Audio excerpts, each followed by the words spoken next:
once said, leadership is hard to define and good leadership even harder. But if you can get people to follow you to the end of the earth, you are a great leader. Hello, everyone, and welcome to Nerdy Optometrist, a podcast channel for all things optometry. And this is your host, Ukti Vora. Today, I have a pleasure to sit across with one of an amazing leader in the eye care industry. Before I start with her introduction, I would like to give a huge shout out to iLead, the all-in-one app that leverages technology to instantly enhance the skill set of eye care professional. It helps you future-proof your practice with automation and enables you to quickly add specialty care like myopia management and vision therapy into your practice. iLead is a clinical assistant that you always wanted, and I would like to thank them for supporting this episode. With that, let's get started. So I'm sure she needs no introduction, but just to kind of, go around with the formality, I'm going to introduce Professor Padmaja Sankaridurg. She's the head of myopia program, intellectual property at the Brian Holden Vision Institute and conjoint professor at the School of Optometry and Vision Science at Sydney, Australia. She has been researching myopia for over 15 years. She's participated as an expert at the WHO BHVI meeting of Myopia 2015 as an advisory board member and a task force chair of the International Myopia Institute and Review of Myopia Management. In 2018, Vision Monday named her as one of the women of influence in optical industry innovator section. She's the recipient of the International Optometrist of the Year 2020, awarded by the Optics and Optometry College in Spain. She has published over 100 plus articles in peer-reviewed journals. She's a co-inventor on many patents, applications, authored several book chapters, supervised many master's and PhD students. She serves on the editorial board of many journals and has delivered talks nationally and internationally. Not to forget, she has been instrumental in the development of many practice aids, along with guidelines, including the BHVI myopia calculator, and she's a mother as well. So let's not take that huge responsibility out of her bag. This is a small introduction of the vast work and achievement she has done, but it's been a huge pleasure to have you on this podcast, ma'am, and a warm welcome. Oh, thank you. Thanks so much, Bhukti, for having me here today. And I'd also like to say hello to your listeners listening in.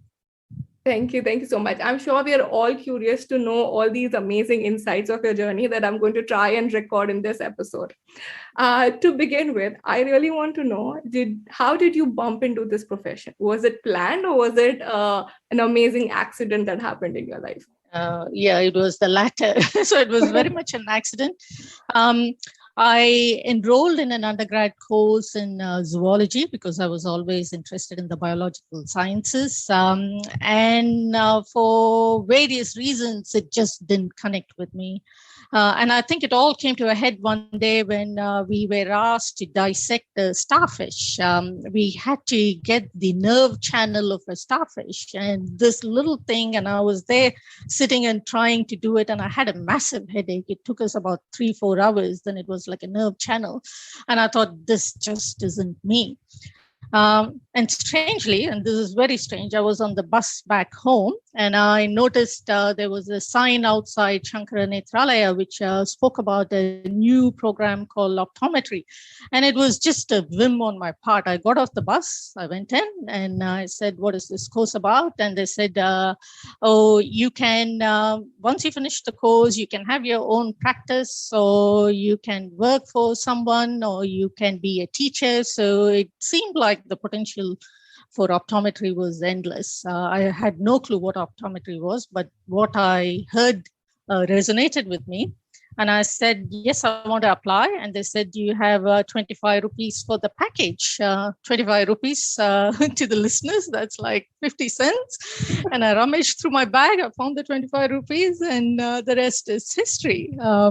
I did the interview, I got in the course and I just loved it. And I've got this amazing set of friends as well, lifelong friends as well. So there's no looking back. I actually want to ask this probably might be a weird question, but I want to know, at that age when you are set coming from an Indian background myself, like Yeah. you are set into what course you're doing, and your parents pretty much help or influence you to decide what Yeah, education you're true. going to do. You decided to get down off a bus, fill in a Yeah. form, and It was all very strange. And yes, my parents would have liked me to do certain things, like all Indian parents do, but I don't think they influenced me to that extent where they would put their foot down and say, this is what you have to do. And that theme carried through because we are talking about India in the 1980s. And when I Right. finished, I decided I wanted to move cities and go to Hyderabad. And that is unheard of in the Indian cities. Like, girls are kept in the families until a certain age, and then, you got to marry the right person, so on and so forth. So no, I didn't go down the conventional path. Oh, wonderful. And that's what is so curious. Like, because I do know how much our parents influence for good, nothing against it. And, that is what they know. And, things are being a part of that society. But you deciding to change your path in career and, you deciding to enroll in a course or Yeah, a that's right. program, it is never heard of. Yeah, I know. Well, God knows what was going through my head. I was a teenager, as all teenagers do, some strange things, and so did I. But lucky, it was a lucky accident. I have to say I'm so glad that you did ride that bus. You saw that board. You decided to Yes, I get down. know. Literally the bus. That bus, awesome. Now you did your initial education in India, and that was something which was very different. That I'm sure how optometry is being practiced in Australia. How was your Yeah. transition when you decided to moving cities in India is one thing, changing countries Mm. another? How was that transition? Yeah, I mean, optometry in India, true. I worked in an eye hospital, LB Prasad Eye Hospital, that will be familiar to many of your listeners. And the scope of what I did in optometry as a clinician was so vast, so vast. And I loved every single minute of it because initially it was basically working in all the departments, right, from the anterior segment to the posterior segment. And then, I chose to work in the anterior segment and contact lenses. And I loved it. I loved what we could do, both as an individual and as a team in terms of eye care. But that also helped me with the transition to thinking about what else could be done. And I started doing research when I was at LVPI, working with my current workplace. So it's a long history. So I set up a research clinic at LV Prasad Eye Institute, and we were doing clinical trials involving contact lenses.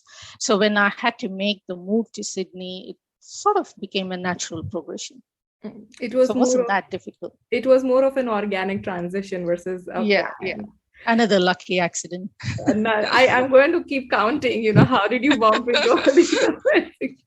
Now, talking about research and trials and things that you're talking about back then was still something when even I started optometry was still not very much heard of. How were you Yeah. able to explore that research is the niche, research is important, this has all that thing was still alien when I was, doing optometry. Mm.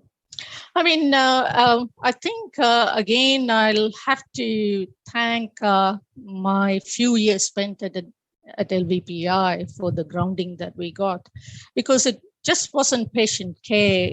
It was trying to understand what we were doing and why we were doing. That was pretty much a part of our day-to-day life at LVPI.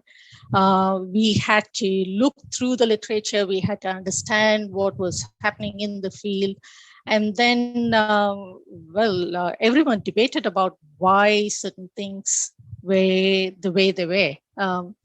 And I think the tone was set by the leadership at LVPI, Dr. Gulapalli Rao, because he had these journal clubs and things that you wouldn't think of asking were being asked in those journal clubs. And that sets off your thinking process. And then you realize there are missing gaps and things have to be done. And it showed a need for research. So Right. that fell in quite neatly. Yeah, I have to say that it's incredible because I feel what sometimes is missing, and even I would have experienced in my early days as optometrist, is you don't really come across a group or an environment which allows you to ask questions. You are being Yeah. taught certain things, and that is set stone. This happens this way, or this is the test that you do. You're not really trained to question the norm or question what is being taught. Yeah. I know there were some strange sessions where people were taken to task for not knowing the answers. I won't get into that, but there were questions asked, like, which really got us thinking. So yes, you have an infection on the cornea. If you have an infection on the cornea, why is your brow swollen? What is the relation between having a corneal infection to having a swelling of the upper lid? I mean, those sort of things you used to accept as a student, that they were the signs and symptoms, but you never really explored why and did it matter, so on and so forth. So I think, they were the seeds that were sown for research. I think that is wonderful. Even today, I feel that is missing quite a bit in optometry in general. And I think Yeah, there should be that more sort and of exploratory thinking, and don't accept status quo. That's what my teaching has taught me. Yes, even what we are doing at the present time, and I was in the clinic for many years, and I was looking after the contact lens clinic, and we used to get a lot of pediatric cases, a lot of young myopes.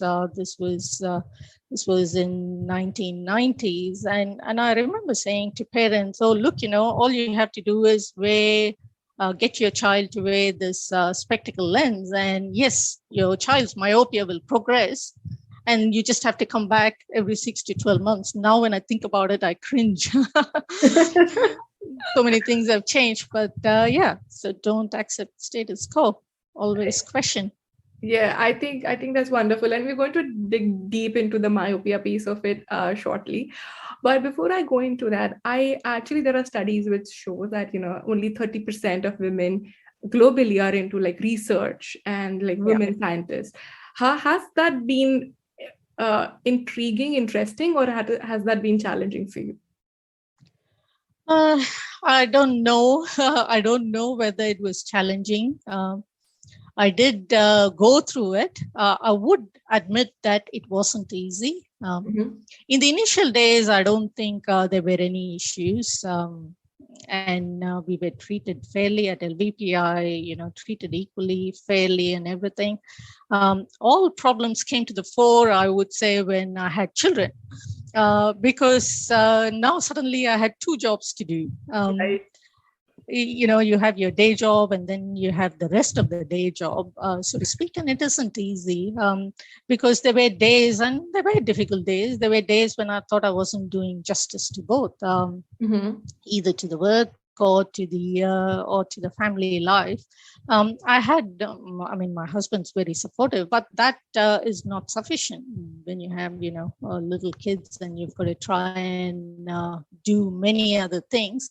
And there were days when I did think of giving up, Mhm. but somehow I persisted. I'm not saying that we should persist. I'm saying there needs to be changes to the system, because that definitely taught me that something has to be done.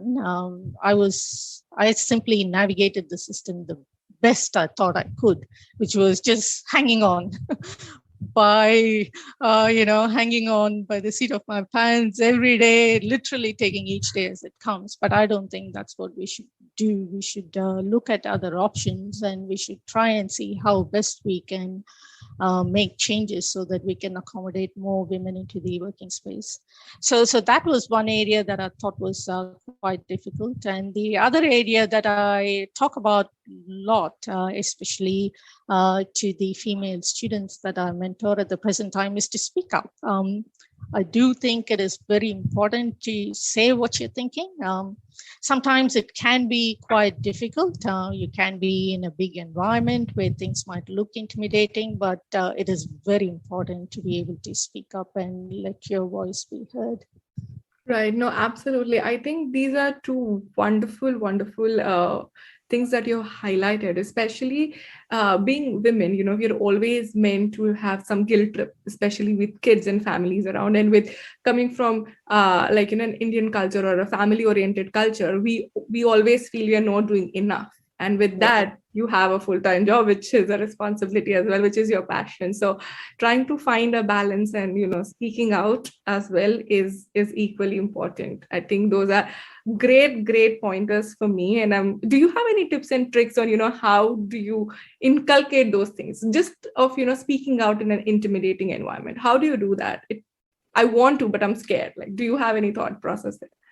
Oh, just say what you're thinking. I mean, look, there is no such thing as a silly answer or a stupid question. So just say it out, say it aloud, make sure that your voice is heard, because, I mean, you can sort of let it go past. And that might be to your detriment that, your voice wasn't heard. So it doesn't matter, even if it is a short, yes, I agree, or no, I disagree. Say it, and then you just have to get in there. That's what I say to my students. Just get in there. Or the other thing to do, yes, I know, I understand that I'm asking the person to speak up, but it's also up to the leaders to understand that there's those sort of difficulties being experienced by people in the room. So it is up to the person who is moderating or leading the conversation to make sure that everyone's voice is heard as well. So it could be a thing like saying, hey, Mary, what do you think of this piece? Do you agree with this? So that way, even if the other person is feeling a little bit difficult, you have invited them into the conversation. So it goes both ways. Right, absolutely. I think being more inclusive is what in general is the vibe going around. Everybody wants to be more inclusive and be a little more mindful of, how can you make that possible? How can you invite everyone to be part of a conversation? And I think that's a great tip. It could be a small thing, maybe yes or no, but try to speak out. I think I'll take that tip for sure. Now, you have been doing research in myopia for 15 years. I know suddenly for the past couple of years, myopia has got a huge limelight. Everybody's talking about myopia. Yeah, it just exploded. It did. So I want to understand, one, how did you find your niche? And second, where do you see this whole myopia explosion going in the future? Yeah. So that's another lucky accident. So when I went to work at now the Brian Holland Vision Institute, but previously in its in its various avatars, it was called the Cornea and Contact Lens Research Unit. When I first went to work there, then it was the Institute for Eye Research and the Vision Cooperative Research Center, and so on and so forth.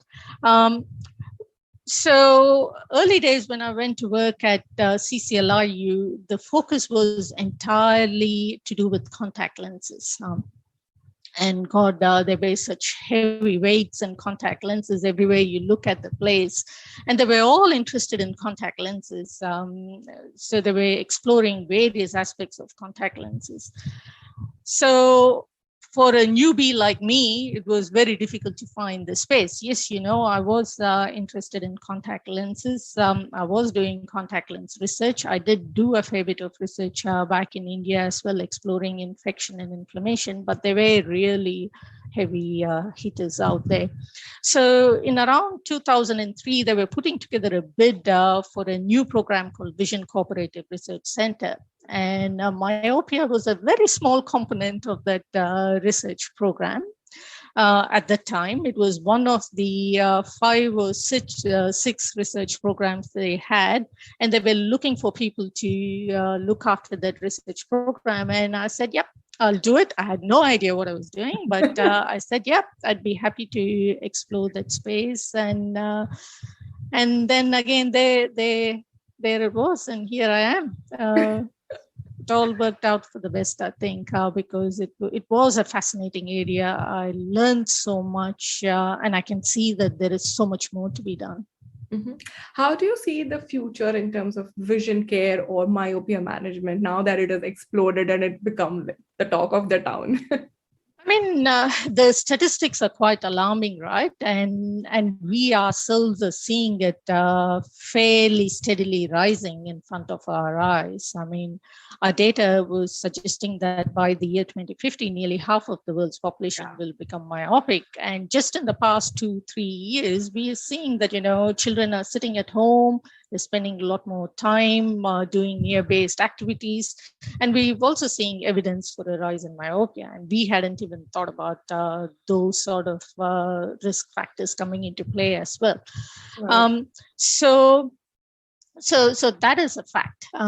And then it is also a fact that with rising levels of myopia, we're going to see higher levels of high myopia as well, which is going to bring in a whole lot of other complications.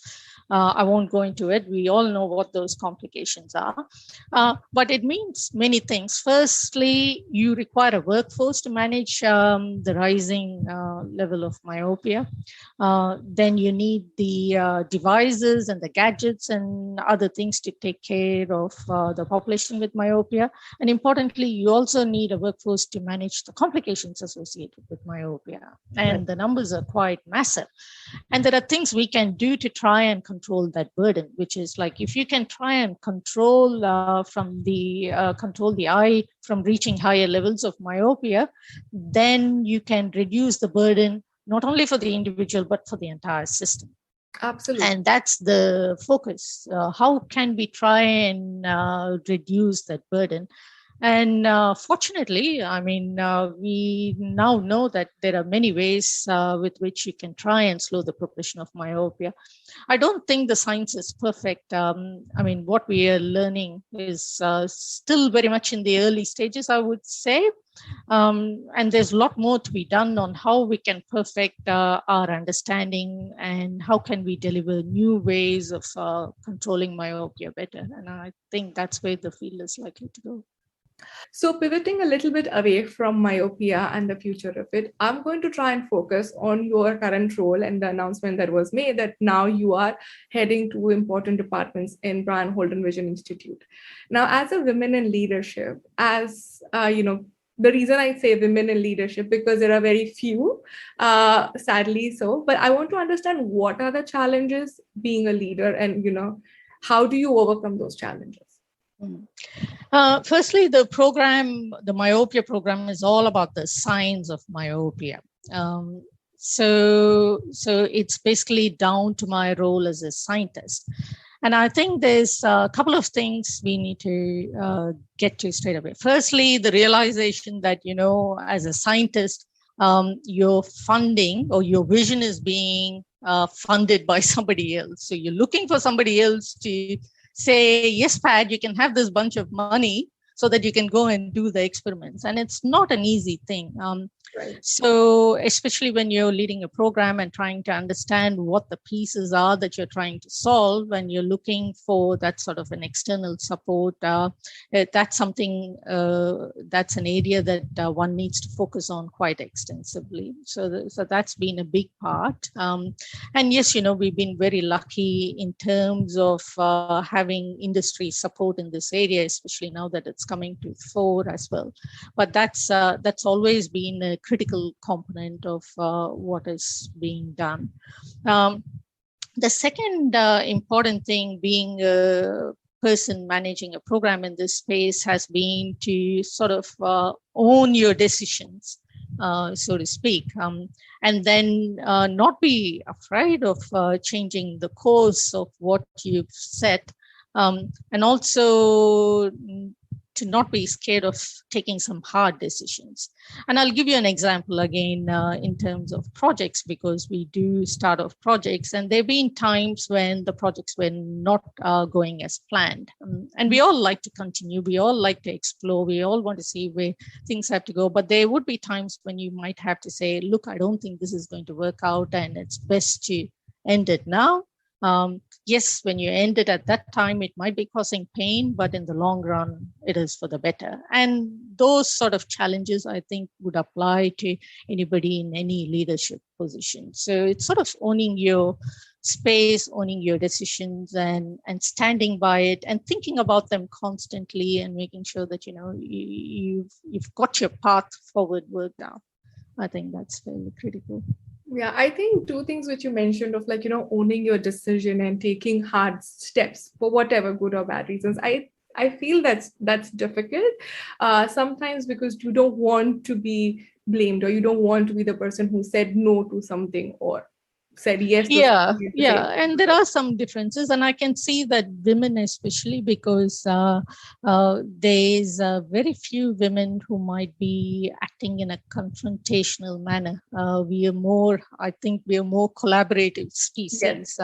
We sort of approach things from many perspectives, not just from your perspective. Yes, I have to finish it. I have to get this done. You think about, the players and other things. So it might be difficult. And I do think that we should keep that with us. You should not change that aspect of yourself. Because I have observed other leaders as well, and I've tried to evaluate myself against other leaders to see, how my style fits, and I do notice differences. But like I said, I don't think it's a negative at all. I think it's actually a positive to have that sort of collaborative approach. But at the end of the day, own your decisions. I think that is a very difficult part, being a leader, to own the decision and be okay to feel yes, it didn't go as planned, or it turned out to be something different than I had projected and stuff. I feel that is the most difficult. Success is always amazing. The difficult part is owning the failures. Wonderful. So I think this has been extremely, extremely enlightening. And we did talk a lot about your journey, your accident. But what I want to do is now know the fun part about you. So we're going to dive into Right. our Okay. again section. So it's going to be a fun rapid fire round where I'm this very interested. simple rule, I'll ask a question, whatever comes in first, you have to say the answer. Oh, right. Okay. Okay. And it is rapid fire, so it has to be rapid. All Oh, right. I don't do very well with rapid fire sessions, but let's see how we go. Wonderful. Okay, let's get started to know a little more of the fun side of Professor Padmaja. Wonderful. So I'll start with my first question. If not optometry, which other Yeah. profession do you see yourself in? Oh, gee. Yeah, I don't know. I definitely would have done something in the health sciences. I don't know what it might have been. Maybe something to do with microbiology, God knows. But definitely something in the health sciences, I would think. Okay, we'll take health sciences. I know you, because you've been doing optometry for such a long time. You're like, I don't know what I would have done. Yeah, that's right. Or maybe writing stuff. Oh, God. Yeah. Okay, I think writer would be a more interesting. But you're doing that as well by writing journals. And Yeah, that's right. Wonderful. Our next question. Your favorite travel destination? Ooh, very difficult. I don't think there's one favorite destination, Mukti. I It's like rapid fire. You have traveling. to choose one. Oh my God! Like I like traveling to many places. I loved bits of Italy. I liked traveling around in China. No, I can't really name one place. I just enjoy traveling. Okay, so we'll take you enjoy traveling. Okay. Someone actually had answered world is their destination. And that was Yeah, like, the okay. world is, now it's a bit more than that too, right? Yeah. If you had money, you can get into space too. Yes. All right. What's your hobby or something other than optometry that you do during your downtime? Oh, okay. Yeah, I do have some hobbies. I like gardening. Okay. To de-stress, if I'm able to, I get into the garden. I read a lot of books. I read quite heavily. When I get a bit more time, I like to paint as well. So I do some painting. Yeah. And then when I don't feel like doing any of those, sometimes I binge watch. Oh, wow. Oh my God. I was not expecting that from you. You Yeah, there you go. Yeah, no, I do binge watch. So, which is the latest series, movies, or anything that you Oh, next watch?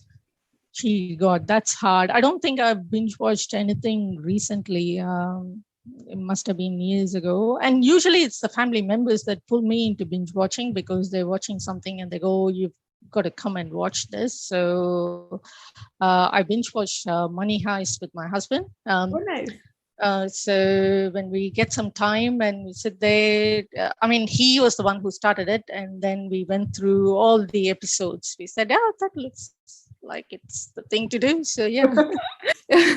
Okay. I actually, my next question was one thing that people don't know about you, but you said binge watch, which was a new thing for me. But I still want to know something that people don't know about you.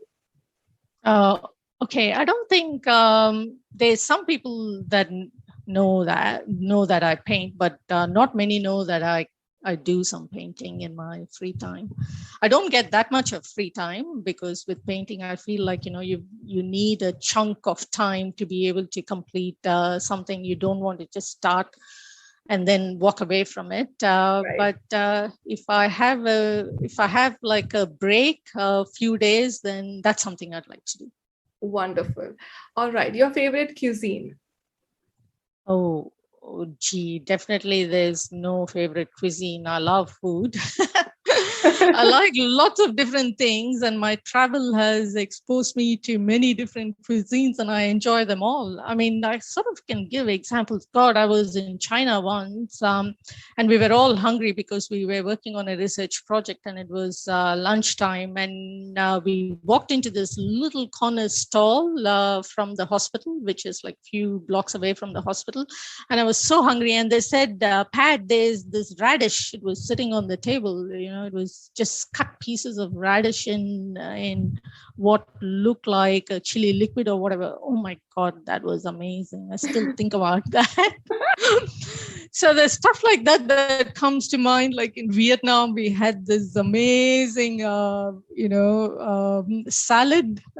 So there's bits and pieces in Italy, the pizzas in Italy, in Siena. So no, God, I love food. So I don't think I can say that's my favorite cuisine.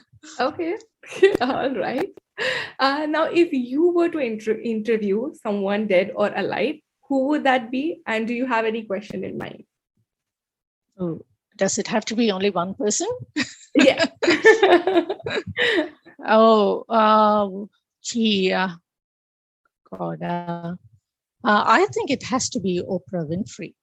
For me, it would be because I mean, I've sort of thought about Oprah Winfrey a couple of times, and especially the last year. And I thought, oh my God, presidents have come and gone, and there's this woman.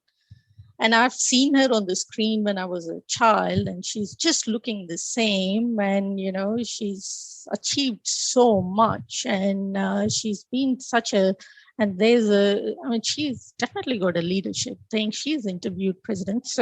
So I guess I would ask her, how does she keep it together? Wonderful. I think that's a great question. And I do follow Oprah Winfrey as well. I feel she's an incredible leader and a great woman who inspires so many of us for sure. Now, if we were to write an autobiography about your journey, what would the title be? Ooh. Firstly, Ukti, I'm definitely not going to be writing an autobiography of myself. I would hate to put anything about myself out there.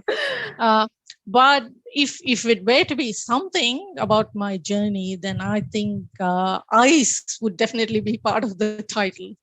I have no idea what that might be. It might be something like the ice habit or something like that, something weird like that. But yeah. That's wonderful. I think I'm sure we all would be very interested to know a little more about your journey and read your book. But I think that's a good title which has eyes in it for sure. Now, one last question. If there was something that you would like to add or remove from an optometry curriculum, what would that be? Mm, very good question. Um, but I've not been that involved with optometry curricula. from the time I finished. Yes, I do supervise postgrad students and stuff like that, but that's completely different. But I do think teaching students business management or skills around setting up their own business, so all that area is probably a section that can be added to the curriculum. I don't think I would delete anything. It's such a fluid thing as lives change and things around us change. We might have to modify sections. Absolutely. And I think that's wonderful. That with that, we did end a rapid fire, and I think you did pretty well. So thank you. congratulations on Oh my that. God. I would not want to hear myself on what I said. You were very good, trust me.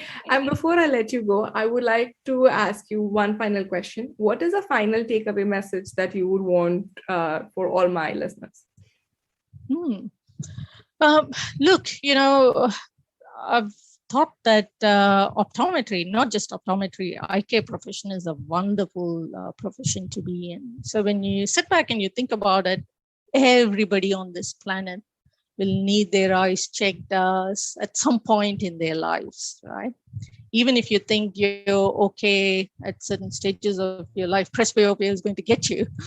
So that's practically, that's a lot of people requiring eye care services. I don't think there's many other professions that can say that. I mean, not many of us are likely. I mean, we do not want to go to heart surgeons or things like that, but eye care profession is not like that. So it's a wonderful area to be in. There's lots to be done. So whatever you choose to do in this space, try and enjoy it the best you can and enjoy the journey. It's all about the journey.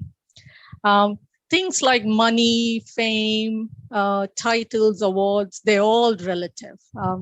So I would say take time to think about what you're doing, enjoy it the best you can, and if you can do some good, that would be fantastic. I think that's a wonderful takeaway message, especially during the times when I know some people feel, oh, there's not much in optometry, there's no future, I don't know what I'm going to do. At that point, listening to your talk and you saying that, you just imagine there's so every much to be person done. needs vision care. Everybody, you don't have to be a clinician, as you know. I mean, there's what I call goods and services. So you can be an innovator coming up with solutions to manage problems, or you can be a person providing services, education or things like what you're doing. I mean, there's so much to be done, and it's a fantastic time to be in the profession. Wonderful. I think that's a wonderful takeaway message. And yes, enjoy the process and the journey, and the awards, recognition, fame will follow.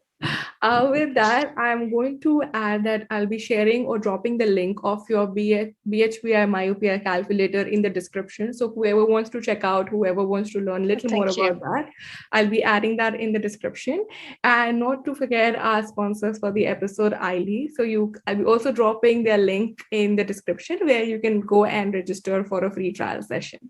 With that, thank you so much, ma'am, for your time. Really appreciate all the insights that you've given. And I hope you have wonderful accidents ongoing.